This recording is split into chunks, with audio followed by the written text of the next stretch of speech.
नमस्कार, आदाब, सत श्री अकाल। रूही का शर्मा चैनल में आप सभी का स्वागत है। तो चलिए आज की कहानी बिना किसी देरी के शुरू करते हैं, जिसका नाम है गुनाहों का देवता, जिसके लेखक हैं धर्मवीर भारती जी। इसका भाग 1 आज हम कवर करेंगे। अगर पुराने जमाने के नगर देवता की ग्राम देवताओं की कल्पनाएं आज भी मान्य होती तो मैं कहता कि इलाहाबाद का नगर देवता जरूर कोई रोमांटिक कलाकार है।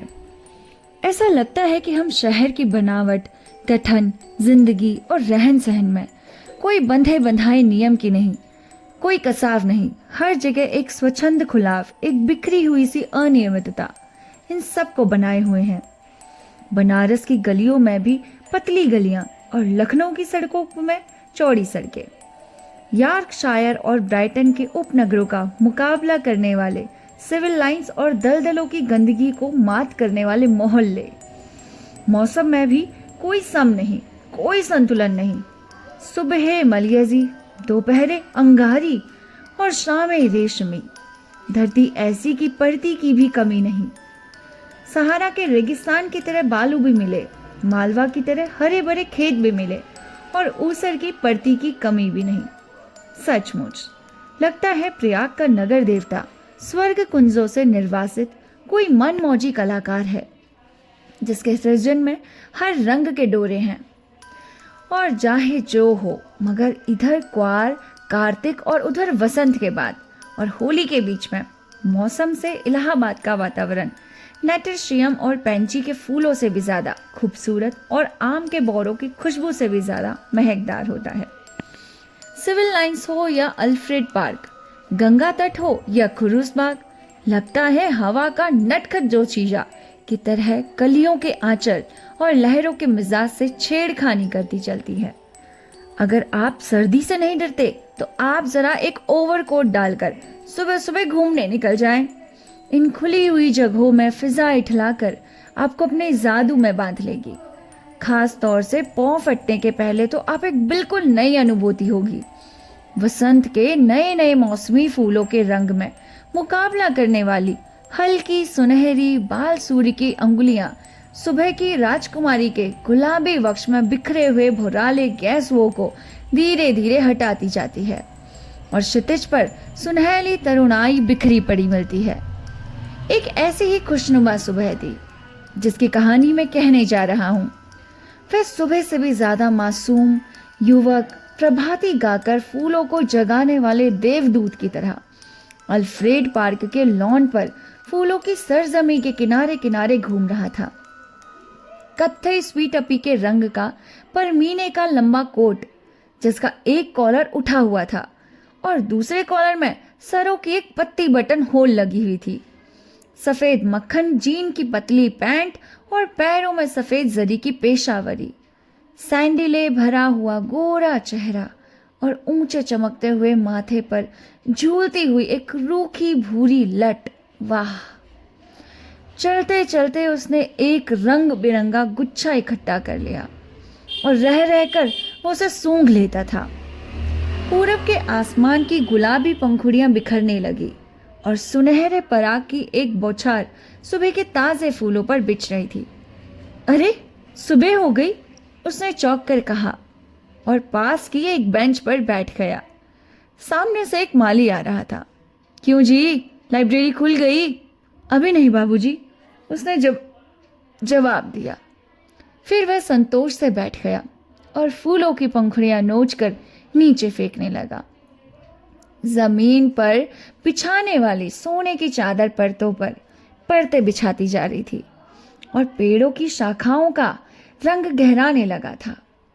उसके बेंच के नीचे फूलों की चुनी हुई पत्तियां बिखरी थी और अब उसके पास सिर्फ एक फूल बाकी रह गया था। हल्के फालसाई रंग के उस फूल के गहरे बेंजोरी डोरे थे। हेलो कपूर, सहसा किसी ने पीछे से कंधे पर हाथ रखकर कहा।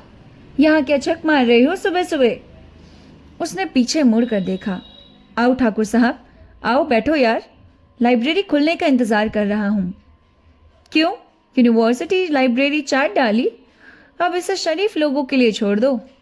हाँ हाँ, शरीफ लोगों के लिए ही छोड़ रहा हूँ, डॉक्टर शुक्ला की लड़की है ना, वो इसकी मेंबर बनना चाहती थी तो मुझे आना पड़ा। उसी का इंतज़ार कर रहा हूँ। डॉक्टर शुक्ला तो पॉलिटिक्स डिपार्टमेंट में है। नहीं, गवर्नमेंट साइकोलॉजिकल ब्यूरो में। और तुम पॉलिटिक्स में रिसर्च कर रहे हो? नहीं, इकोनॉमिक्स में। ओह, बहुत अच्छे। तो उनकी लड़की को सदस्य बनवाने आए हो? कुछ अजब स्वर में ठाकुर ने कहा। कपूर ने हंसते हुए कहा, कुछ अपने को बचाते हुए कहा, यार तुम जानते हो मेरा उनसे कितना घरेलू संबंध है। मैं जब से प्रयाग में हूँ उन्हीं के सहारे हूँ और आजकल तो उन्हीं के यहाँ पढ़ता लिखता भी हूँ। ठाकुर साहब हंस पड़े। अरे भाई, मैं डॉक्टर शुक्ला को जानता नहीं क्या? उनका सा भला आदमी मिलना मुश्किल है। तुम सफाई व्यर्थ में दे रहे हो। ठाकुर साहब यूनिवर्सिटी के उन विद्यार्थियों में से थे जो बाय नाम विद्यार्थी होते हैं और कुछ तक तो वे उन यूनिवर्सिटी को सुशोभित करते रहेंगे, इसका कोई निश्चय नहीं। अगर अच्छे अच्छे रुपए वाले एक व्यक्ति और घर के ताल्लुकदार थे वो, हंसमुख, फप्तियां कसने में मसा लेने वाले, मगर दिल के साफ, निगाह के सच्चे। बोले, एक बात तो मैं स्वीकार करता हूँ, तुम्हारी पढ़ाई का सारा श्रेय डॉक्टर शुक्ला को है। तुम्हारे घर वाले तो कुछ खर्चा नहीं भेजते, है ना? नहीं, उनसे अलग होकर ही आया था। समझ लो इन्होंने किसी न किसी बहाने मदद की है। ओह, अच्छा आओ, तब तक लोट्स पॉन्ड्स यानी कि कंबल सरोवर तक ही घूम ले, फिर लाइब्रेरी भी खुल जाएगी। दोनों उठकर एक कृत्रिम कंवल सरोवर की ओर चल दिए जो पास में ही बना हुआ था। सीढ़ियां चलकर ही उन्होंने अपने पास देखा कि एक सज्जन किनारे बैठे कमलों की ओर एकटक देखते हुए ध्यान में तल्लीन है। छिपकली से दुबले पतले बालों की एक लट माथे पर झूमती है। कोई प्रेमी है या कोई फिलोसोफर? देखा ठाकुर? नहीं यार, दोनों से निकृष्ट कोटि के जीव हैं। ये कवि हैं, मैं जानता हूँ। ये रविंद्र बिसरिया है, एमए में पढ़ता है। आओ तुम्हें मिलाए। ठाकुर साहब ने एक बड़ा सा घास का तिनका तोड़कर पीछे से चुपके से जाकर उसकी गर्दन गुदगुदाई। बिसरिया चौंक उठा, पीछे मुड़कर देखा। बिगड़ गया, ये क्या बदतमीजी है ठाकुर? मैं कितने गंभीर विचारों में डूबा था और सहसा बड़े विचित्र स्वर में आंखें बंद करके बोला, हाँ, कैसा मनोरम प्रभात है। मेरी आत्मा में घोर अनुभूति हो गई। कपूर बिसरिया की मुद्रा पर ठाकुर साहब की ओर देखकर मुस्कुराया और इशारे में बोला, हे यार, शगल की चीज, छोड़ो यार, छोड़ो जरा। ठाकुर साहब ने तिनका फेंक दिया और बोले, माफ करना भाई बिसारिया, बात यह है कि हम लोग कवि तो नहीं, लेकिन इसलिए समझ नहीं पाते। क्या सोच रहे थे तुम? बिसरिया ने आंखें खोली और एक गहरी सांस लेकर बोला, मैं सोच रहा था आखिर प्रेम क्या होता है, क्यों होता है, कविता क्यों लिखी जाती है, फिर कविता के संग्रह उतने क्यों नहीं बिकते जितने उपन्यास या कहानी संग्रह। बात तो गंभीर है। कपूर बोला, जहाँ तक मैंने समझा और पढ़ा है, प्रेम एक तरह की बीमारी होती है, मानसिक बीमारी, जो मौसम बदलने में दिनों में होती है। मसलन क्वार कार्तिक या फागुन चैत, उसका संबंध रीढ़ की हड्डी से होता है और कविता एक तरह का सन्निपात होता है। मेरा मतलब आप समझ रहे हैं मिस्टर सिबरिया? सिबरिया नहीं, बिसरिया, ठाकुर साहब ने टोका। बिसरिया ने कुछ उज्ज्वलित, कुछ परेशानी और कुछ गुस्से से उसकी ओर देखा और बोला, क्षमा कीजिए, आप या तो फ्राइडवादी हैं या प्रगतिवादी और आपके विचार सर्वदा विदेशी हैं। मैं इस तरह के विचारों से घृणा करता हूं।